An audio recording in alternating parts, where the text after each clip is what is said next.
कि मनुष्य का विदेश में मित्र कौन है, घर में मित्र कौन है, बीमारी में मित्र कौन है और मृत्यु के समय मित्र कौन है। इसका उत्तर नीति शास्त्र में चाणक्य ने बहुत अच्छा दिया है। विद्या मित्रम प्रवासेश भार्या मित्रम गृहेश्चा व्याधि तत्सधम मित्रम धर्मो मित्रम व्रतस्य चा। विद्या प्रवास काल में मनुष्य के साथ में मित्र का काम करती है। घर में गृहस्थ आश्रम में तुम्हारी स्त्री जो पत्नी है, भार्या है, वो मित्र का काम करती है। बीमारी के समय औषधि मित्र का काम करती है, लेकिन मृत्यु के समय ये सब मित्र पीछे छूट जाते हैं। यहाँ पर तुम जिसको दोस्त बनाते हो उसको चाणक्य ने इस श्रृंखला में लिया ही नहीं, जिसको तुम मित्र कहते हो। यहाँ चाणक्य कहते हैं विद्या तुम्हारा मित्र है, इसलिए विद्या अध्ययन कीजिए। क्योंकि विदेश में यदि कभी आप फंस गए या भटक गए तो विद्या ही तुम्हारा साथ देगी और विद्या ही तुमको मदद करेगी। तुम्हारी जो कलाएं हैं, तुम्हारी जो गुण हैं, तुम्हारी जो सीख है, वही तुमको वहाँ संकट से बचाएगी। और घर में यदि तुम गृहस्थाश्रम में हो तो तुम्हारे लिए मित्र का काम तुम्हारी पत्नी करती है। तुम बीमार होते हो, देख रेख करती है, संकट में होते हो, तुम्हारी हिम्मत बढ़ाती है। और वास्तव में देखा जाए तो स्त्री के लिए उसका पति मित्र है और पति के लिए उसकी पत्नी मित्र है। और दोनों को मित्र भाव से भी रहना चाहिए, सखा भाव से रहना चाहिए, प्रेम भाव से रहना चाहिए, ताकि संकट की घड़ियों में एक दूसरे को सहारा दे सके। व्याधि तत्सधम मित्रम, और बीमारी के समय तुम्हारा मित्र यदि कोई है तो औषधि तुम्हारा मित्र है, दवाई। इसलिए दवाइयों के बारे में भी थोड़ा नॉलेज रखिए, आयुर्वेदिक दवाइयों के बारे में ज्ञान रखिए। छोटी छोटी दवाइयाँ भी बड़े भयंकर रोगों को आने से रोक देती हैं। आज मैं किसी सज्जन के द्वारा सुन रहा था खसखस और ताल मखाना। आधा गिलास दूध में 2 चम्मच खसखस और मुट्ठी भर ताल मखाना, खौलाया हुआ दूध हो खूब ठीक से, उसमें शाम को डाल दीजिए और सोने से 20-25 मिनट पहले उसको पी लीजिए। बहुत गहरी नींद आएगी और बहुत सुंदर स्वास्थ्य रहेगा, माइंड भी तेज रहेगा, हड्डियां मजबूत रहेंगी, क्योंकि इसमें कैल्शियम, ऑक्सीडेंट, ये सब पाए जाते हैं। इसलिए मनुष्य को थोड़ा दवाइयों का ज्ञान भी रखना चाहिए। आयुर्वेदिक दवाएं, एलोपैथिक दवाएं, होम्योपैथिक दवाएं, और डॉक्टरों से सुझाव भी लेना चाहिए। डॉक्टर आपको बताएंगे कौन सी दवा कब काम करती है, कौन सी दवा लेना चाहिए। जैसे अभी कोरोना चल रहा है, इस समय मित्र का काम काढ़ा कर रहा है।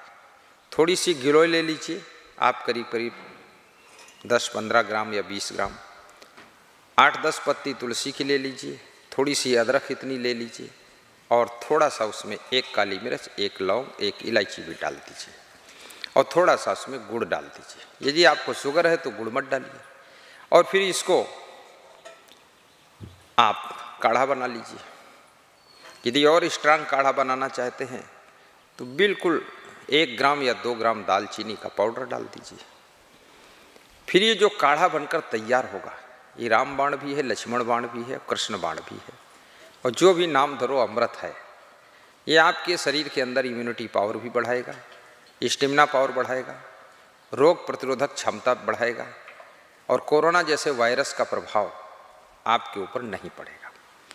लेकिन इसका अर्थ ये भी नहीं है काढ़ा पियो, सोशल डिस्टेंस मत मानो, लॉकडाउन मत मानो, नहीं, नियम का पालन भी करना पड़ेगा। ये काढ़ा आपको फायदा करेगा। तो आइए, व्याधि तत्सधम मित्रम धर्मो मित्रम व्रतस्य च। और धर्म जो है मृत्यु के समय तुम्हारे मित्र का काम करता है, इसलिए धर्म को कभी भूलना नहीं चाहिए। आप जीवन में बहुत से काम करते हैं, लेकिन याद रखना, धन कमाते हो तो छूटेगी संपत्ति यहाँ की यहीं पर, तेरे कमर में न धेला रहेगा, अरे मन ये 2 दिन का मेला रहेगा, न कायम जगत का झमेला रहेगा।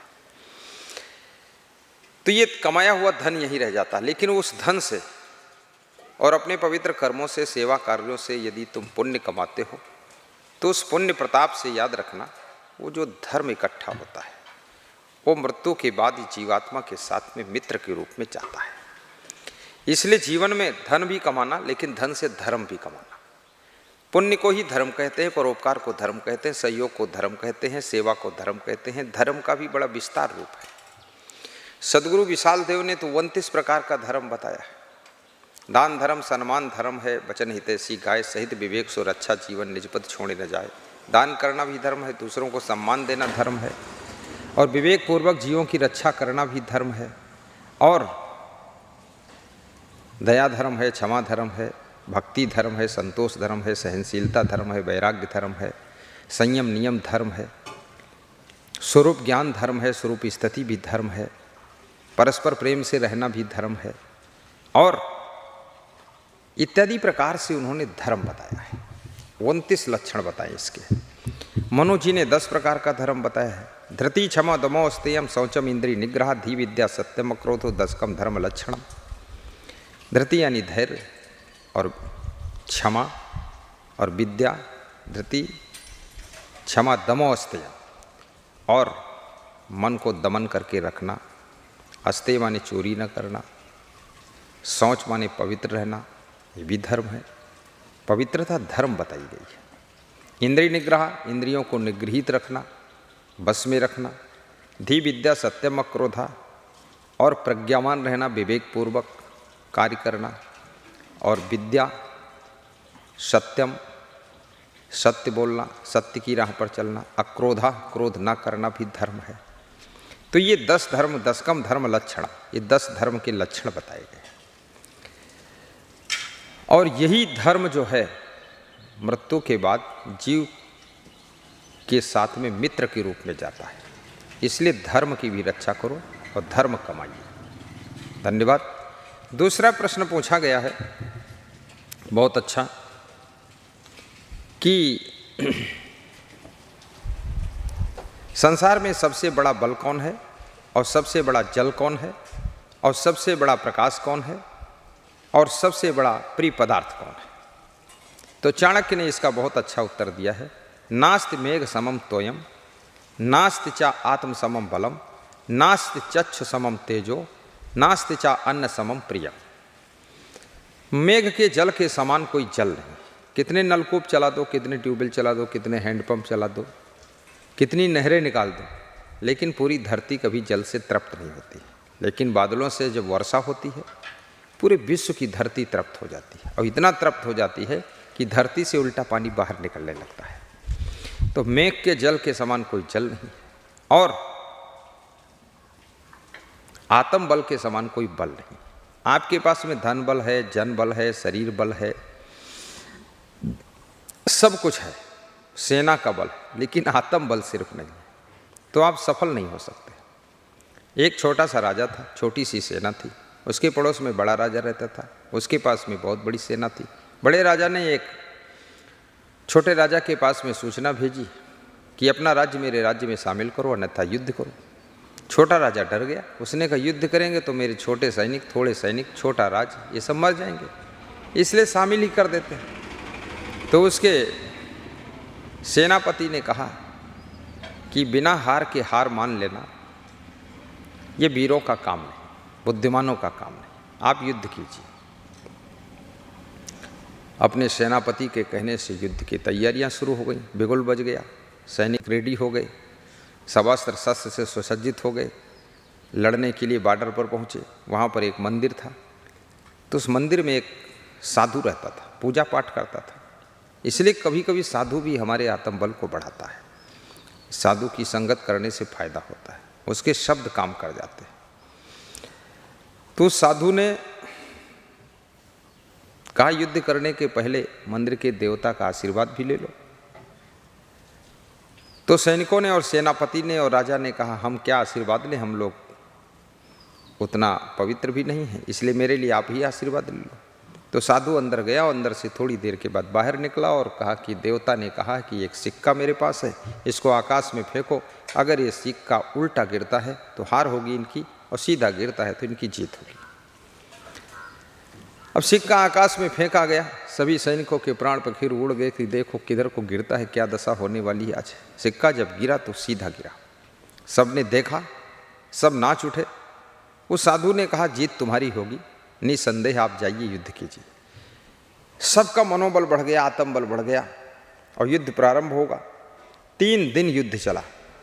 बड़ा राजा हार गया, बड़े राजा की बड़ी सेना हार गई और ये छोटा राजा, छोटी सेना जीत गई और जीत लेकर के वापस लौटे। तो राजा ने कहा कि मंदिर वाले देवता को धन्यवाद दे दिया जाए।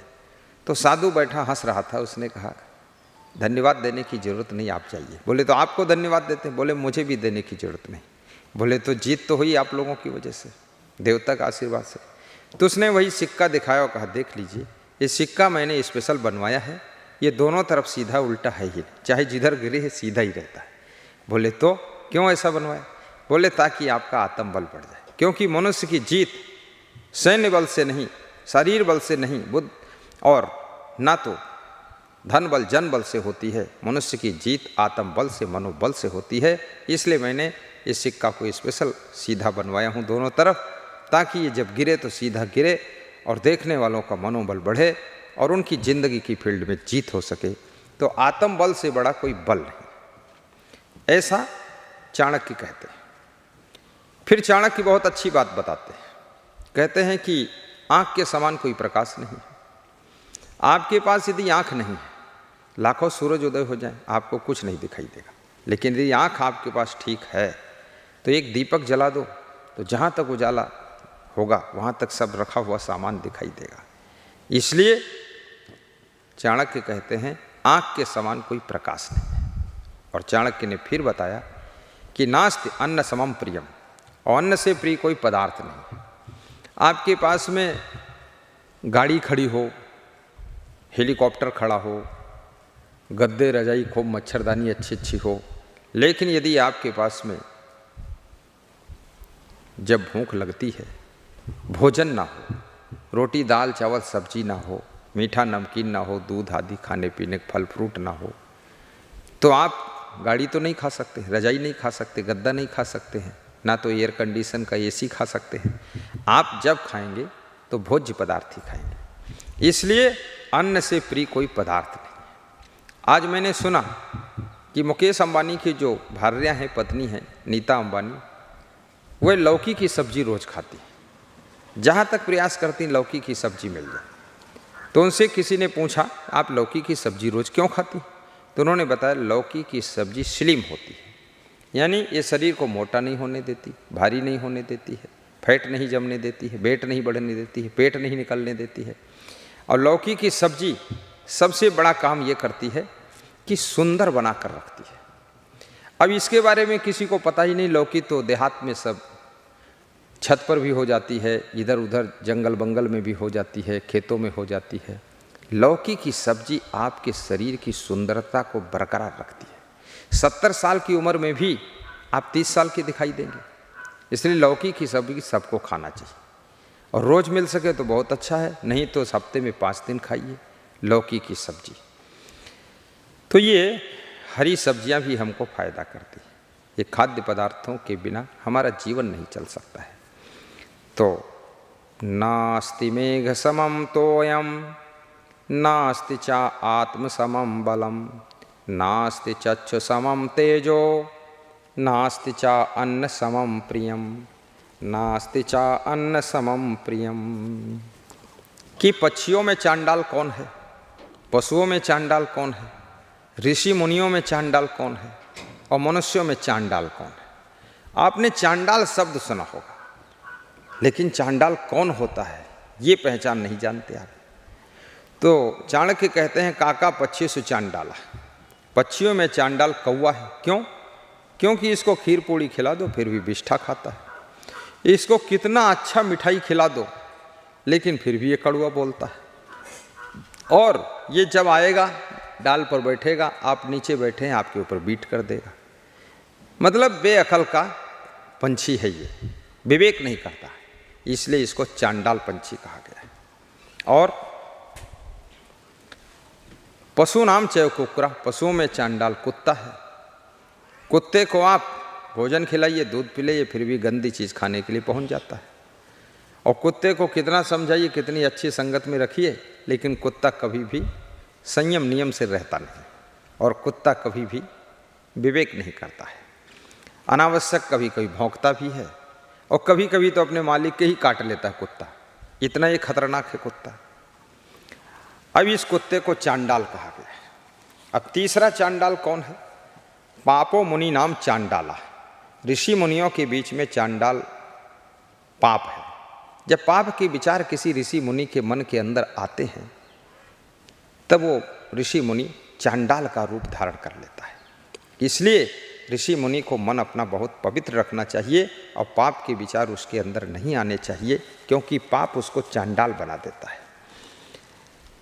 चौथा पूछा गया, मनुष्यों में चांडाल कौन है? सर्वेषां चैव निंदका। मनुष्यों में वह चांडाल है जो सबकी निंदा करता घूमता रहता, प्रपंच करता घूमता रहता, दूसरों की बुराई करता रहता है, किसी का गुणगान करता ही नहीं, किसी का अच्छाई उसको दिखाई ही नहीं देती है, हमेशा वो दूसरों की बुराई देखता रहता है, तो उसको भी चांडाल कहा गया है कि ये चांडाल व्यक्ति है। मनुष्यों में चांडाल निंदक है, इसलिए निंदा नहीं करना चाहिए किसी की, क्योंकि किसकी निंदा करोगे? लोगों की बुराई लोगों के पास में है। अपन निंदा करके अपना अमूल्य समय बर्बाद होता है, अपनी वाणी भी प्रदूषित होती है, और जिसकी निंदा आप कर रहे हैं वो सुनता है तो अपना दुश्मन भी बन जाता है। तो बवाल में पड़ने की ज़रूरत भी नहीं है। हाँ, इतना समझ लेना चाहिए कौन गलत आदमी कौन सही आदमी है, उसको समझ करके अपने विचार पूर्वक काम करना चाहिए। काकः पक्षी सुचांडाला पशूनाम चैव कुक्कुरः पापो मुनीनाम चांडालः सर्वेषां चैव निंदकः। निंदक मनुष्यों में चांडाल होता है। पाप ऋषि मुनियों के बीच में चांडाल का काम करता है। पशुओं में चांडाल कुत्ता है, पंछियों में चांडाल कौवा है।